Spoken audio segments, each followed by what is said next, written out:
모래시계 작가입니다. 그분한테 찬조연설을 해달라고 했대요. 근데 그때 이미 송진아 작가가 저기 후보님은 그 모래시계 모델이 아니세요. 그때 얘기를 하셨대요. 그때도. 아, 그렇습니까? 그리고 극적극적하고 말았대요. 근데 제가 저기 조폭 전문이잖아요. 그래서 제가 모래시계 그 주변 그 사람들을 다 만났어. 그리고 홍준표 의원이 90년대 초반에 광주지검 강력부 검사로 이렇게 딱 배치가 되고 옵니다. 거기서 진짜 나쁜 짓 많이 했죠. 그렇죠. 네. 왔는데 홍준표 의원이 책을 썼어요. 책을 썼는데 거기서 자기가 골프장에서 누구랑 지나가는데 사업가랑 지나가는데 저 앞에 여운안이라고 그러니까 모래시계에서 조폭 보스 나쁜 보스로 이렇게 모델로 돼 있던 사람. 대한민국 판결 사상 처음으로 조폭의 고문으로 돼 있는 양반. 그렇죠. 아유, 역시 잘하시네요. 그 국제 PJ파라는 사람을 골프장에서 만났대요. 만나서 지나가면서 신경전을 벌였어. 근데 그 당시에 광주지검 강력부 홍준표 검사하고 같이 간 사람이 김태촌 범서방파의 굉장히 높은 사람이에요. 그 사람이에요. 근데 그 사람하고 이 국제 PJ파하고 관계가 안 좋으니까 저 사람을 한번 잡겠다고 생각한 거예요. 그리고 결정적인 게 여운한 씨라는 사람이 그때 90년대 초반에 명절 선물로 독일 henkel 쌍둥이 칼 있지 않습니까? 칼을 보냈다. 이거 되게 유명했습니다.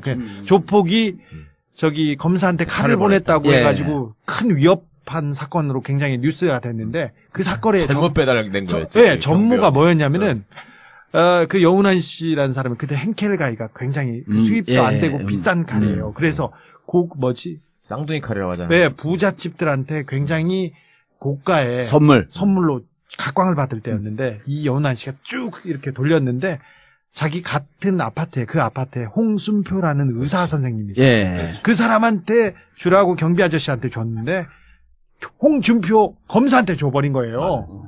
홍준표 검사한테 준 거예요. 그래가지고 잘못 보냈잖아요. 근데 경비 아저씨가 그럼 말았어야 되는데 그 칼을 찾아온 거예요. 그러니까 칼을 줬다 뺐으니까 그렇죠. 열 받아서 그렇죠. 자기를 잡았다. 이게 그 피해자 그러니까 여운한 씨의 증언이에요. 근데 여운한 씨 줬다 뺐었다고? 네. 근데 여운한 씨는 어렸을 때는 저기 그 어두운 조폭 생활을 하기도 했어요. 칼부림을 하였다가 감옥에 갔으니까 그런 사람이었죠. 그런데 그 이후에는 돈을 많이 벌어가지고 그쪽 그 조직하고 전혀 관계가 없고 전혀는 아니고 조폭의 보스나 활동을 한 사람이 아니었고 그 옆에 있는 사람이었는데 홍준표 검사가 엮었죠. 조직 범단의 보스로 그리고 굉장히 중요한 사람으로. 근데 나중에 가니까 이렇게 판결해놨습니다. 어떻게 잘하시나요? 광주 PJ파 고문이라고 해놓고 그 이유가 뭔지 아세요? 조폭들이 체육대회 하는데 거기다가 음료수 보냈다고. 네. 그게 뭔지 사실이야. 그러니까 홍준표 검사는 이 사람이 조폭 보스가 아니라는 걸 잘 알고 있었어요. 알면서도 과거에 거기에 몸담았다는 이유로 자기 칼 줬다 뺐었다고. 여운한 씨가 홍준표가 도지사 출마하고 이럴 때 나하고 공개 토론하자. 여러 번 얘기했어요. 몇 번 얘기했어. 그리고 그 여운한 씨는 책도 썼어요. 모래시계 갇힌 시간. 갇힌 시간. 잘하시네요. 내가 왜 잘하는지 알려줄게. 포탑을. 모래시계에 갇힌 시간. 네. 그랬습니다. 어떻게 아주 그렇게 잘하세요? 김광진 의원하고 상관 있는 것도 알아요? 알죠. 알죠. 그래서 제가 그때 뭔가 흥미로워졌지. 너 왜? 당신 박시영 씨 왜 오셨어 오늘? 홍준표 의원하고 같이 그때 골프장에서 같이 갔던 그 조폭도 제가 다 만나서 다 취재해보고 그랬습니다. 오늘 그분이 안 그래도 전화가 왔길래 당신 베프는 어렵습니다. 제가 얘기를 해가지고 그분도 마음을 다르게 먹었어요. 여운환. 네, 여운환 씨는 그 홍준표 검사한테 당해서 조폭 보스로 엮여서 감옥에 갔던 사람이에요. 그럼 징역을 범다니면 세게 살았을 텐데. 그것뿐만 아니라 그 뒤로도 뻑하면은 조폭 뭐라고 해서 끌고 들어가가지고. 왜냐면 검사들이 그 리스트 있는데 뻑하면 그 조폭들 끌고 갖고 징역 살리고 후리가리 때리고 그러잖아요. 생색내기에 좋은 저거잖아요. 아이템이잖아. 그래가지고 하여튼 온데 다. 이용호 게이트 때도 가서 그렇죠. 괜히 어물게 고생하고 네. 이용호는 정말 정말 시대의 사기꾼이거든. 네. 이용우 때 그랬지. 그다음에 저 최규선 선생 또 뭔 일 하면서 돌아다니면은 또 꼭 영원하라고 DJ 때 붙여가지고 연결하려 그러지. 하여튼 호남에서 뭔 일 있으면 꽉 다 붙여서 엮으려 그래. 고생을 많이 한 사람이네. 네, 아무튼 홍준표 검사한테 걸려가지고 그 인생이 다 망가졌어요? 인생이 망가졌다. 지금 뭐 사업가로 망가진 것까지는 있는데. 아닌데 네. 그 양반 입장에서는 아니 봉도사하고 네. 어렸을 때 학교 다닐 때 한 걸 보면은 네. 비슷해요. 이 양반은 그렇다고 해서 뭐 체력장 시간에 가가지고 막 선생을 때렸다 이런 것까지는 안 했어. 누가 그랬대? 뭐 그런 사람이 있더라고. 한국 정치인 중에. 이거는 그런 영감탱이 어디 있어? 근데 한 사람은 정치인으로서 굉장히 국민적인 영웅의 반열까지 올랐던 적이 있고 한 사람은 난데없는 조폭 고문이다 이런 불공평한 세상이 여론조사 결과는 어떻게 됐냐? 아무튼 네, 저기 아니 아까 얘기하려다가 만 거 있잖아. 사전투표율이 높은데. 네, 사전투표율이 어쨌든 32% 혹은 34, 그러니까 33%쯤은 한 거예요, 미리. 예. 그렇습니다. 3분의 1 3분의 1 정도 했어. 했다는 거죠. 그럼 3분의 1의 결과가 어떠냐에 따라서 무척 중요하잖아. 출구조사 잘 아시겠지만 이제 출구조사가 이제 본투표만 하지 않습니까? 네. 그러니까 사전투표 제도에 참여했던 사람들이 어떤 연령층이 주로 참여했느냐 이게 이제 가장 그렇죠. 관심 포인트인데. 근데 사전투표는 네. 적극 지지층 그리고 네. 젊은 층이 많이 하지 않습니까? 근데 이번에 어르신들도 많이 했던데. 아니, 보면 연령층이 다 나왔어요. 아니, 연령층이 안 나오죠. 왜냐하면 선관위가 과거에 못하게 하잖아요. 지방선거 때는 처음에 할 때는 그걸 공개했다가 그게 이제 영향을 미치니까 지난번 총선 때부터는 지역별 투표만 공개하고 연령별 투표를 연령별은 공개 안 하고 공개 안 했거든요. 근데 이제 그 대략 알죠. 왜냐하면 참관인들이 다 있기 때문에 각 당에 네. 대략 어떤 연령층들이 들어오는지 이렇게 배가 보이거든요, 사실. 그리고 참관인들이 관내 투표하고 관외 투표가 있지 않습니까? 그렇죠. 관내 투표는 이쪽으로 들어가고 관외 그렇죠. 투표는 관내는 종이를 그냥 한번 접어서 대부분 넣습니다. 네. 관외 투표는 밀봉하잖아요. 우편에다 회송용 보내야 되니까. 봉투로. 관외 투표는 못 보지만 관내 투표에서 접어서 넣으면 되게 그 여러 번 접는 사람은 없어요. 왜냐하면 이게 인주가 묻어날까 봐 두려워서 한 번만 딱 접어갖고 되게 넣거든요. 그러면 잘 안 접죠. 네, 잘 안 접습니다. 다 보여요. 다 보입니다. 인주가 그러니까. 접힐까봐. 예. 그러면 유심히 보면 한 70%는 참관이 똘똘하면 보여요, 이게. 특히 1, 2번 후보는 거의 보인다는 거예요. 4, 5번, 3, 4번 헷갈리긴 한데. 1번은 특히 식별이 잘 되잖아. 1번은 아주 식별하게 좋거든요. 그럼 이제 그런 사람. 투표를 해본 사람들이 확실히 틀리네. 그런 사람들 이렇게 모니터링 해보면 대충 분위기가 나오거든요. 꼭 조사를 하지 않더라도. 근데 이제 대략 얘기 나오는 것들 들어보면 정확한 거냐, 선거 이제 끝나고 나면 선관위가 사전투표 연령별 투표율이 어떻게 됐는지 공개할 겁니다. 거기서 드러나겠지만 30대가 제일 많이 한 것 같고요. 그 다음에 20대가 많이 한 것 같습니다. 원래는 젊은 층이 많이 해요. 예, 왜냐하면 20대가 사전투표에 적극적으로 응할 수밖에 없잖아요. 대학생들이 주소지가 지방으로 내 있기 때문에. 근데 이번에는 반드시 5월 4일, 5일 날 투표할 수밖에 없는 사람도 했지만, 한편으로 아까 주 기자님 말씀하신 대로 적극적 투표층들이 기다렸어.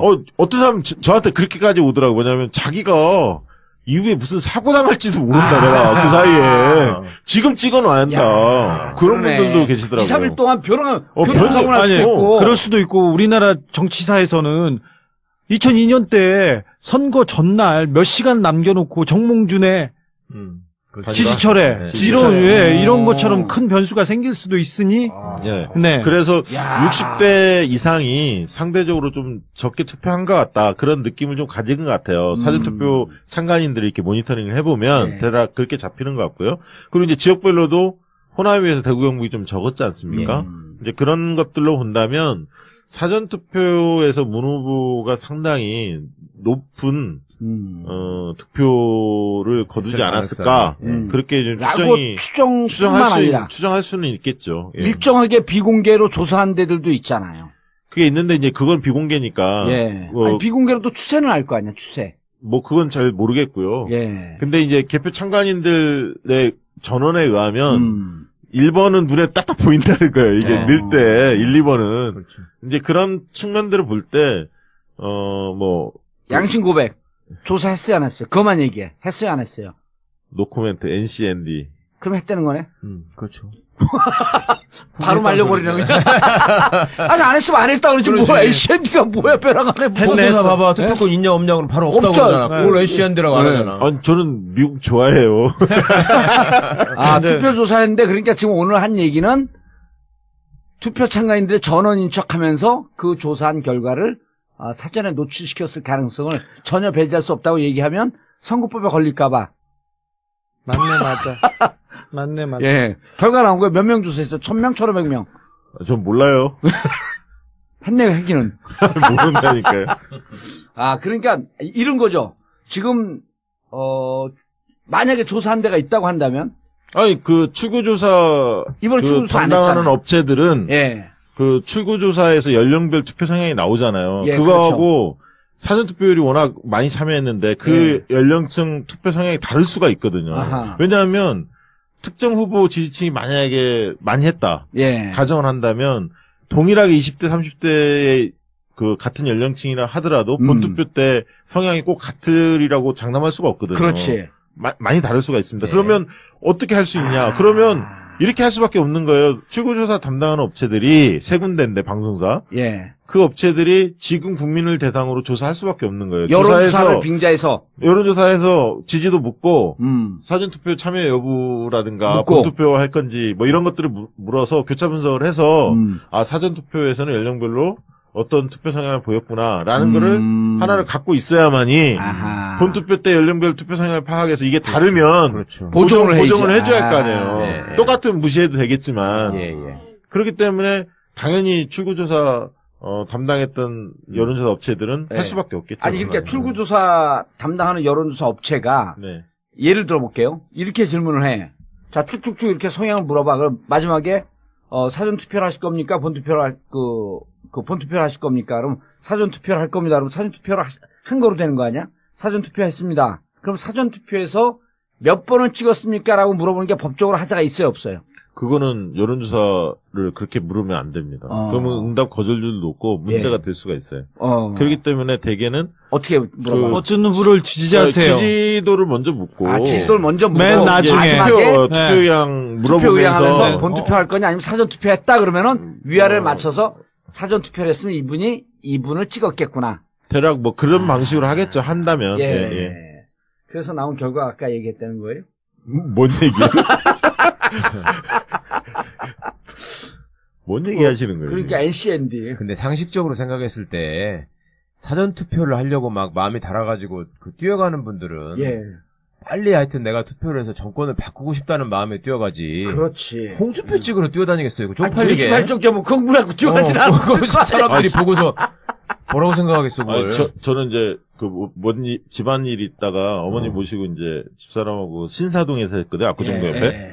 깜짝 놀랐어요. 신사동 동사무소에서 하는데 앞에 한 50명이 서 있는 거야. 줄을. 근데 한 45명은 다 젊은 사람이야. 20대, 30대. 그리고 관내 투표 보니까 관내 투표 강남에서 하는 사람들은 없어. 대여섯 명밖에 없고 전부 다 놀러 와서 그 강남에 오후에 이제 약속이 있으니까 왔다가 사전투표를 다 참여하시더라고요. 그리고 우리 부모님이 지금 80 다 되셨거든요. 근데 두 양반 다 내가 오늘 어버이날이라고 전화드려서 혹시 내일 비 온다는데 투표하러 가시기 불편하지 않을까요? 그랬더니 뭔 소리야? 다 했어 그러는 거야. 그래서 아니 뭐라고 그걸 하셨어요 미리? 그랬더니 아니 우리 할 일도 없고 나는 지금 마음도 급해서 나는 지금 사람들이 누구 찍어야 되냐고 물어보면 얘기해줘야 되고 그러니까 내가 미리 찍어놔야지 마음이 편하니까 빨리 얘기를 하지.